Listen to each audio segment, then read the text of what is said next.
Naxçıvan Muxtar Respublikasının Ali Məclisinin keçmiş sədri Vasif Talıbovun səhhətində problem yaranıb. Bu barədə Yeni Sabah nöqtəaz Talıbovun qohumlarından birlə əlaqə saxlayıb və onlar məlumat verib.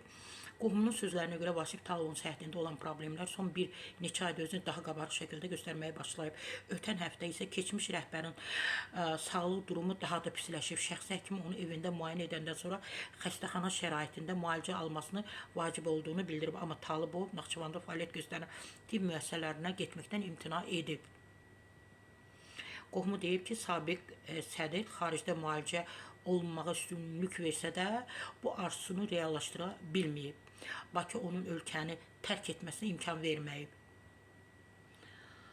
Bəli, Talıbov 21 dekabr 2022-ci ildə Naxçıvan Muxtar Respublikası Ali Məclisinin sədri vəzifəsini istifa verib. Bundan sonra o Naxçıvandakı malikəsinə çəkilib və kənar şəxslərlə əlaqəni tamamilə kəsib. Keçmiş xan, belə onu xan kimi təqdim edirdilər. Heç qohum əqrabasının xeyir-şər işinə də qarışmır, qatılmır, kənarda qalıb. Allah şəfa versin, nə deyə bilərəm ki?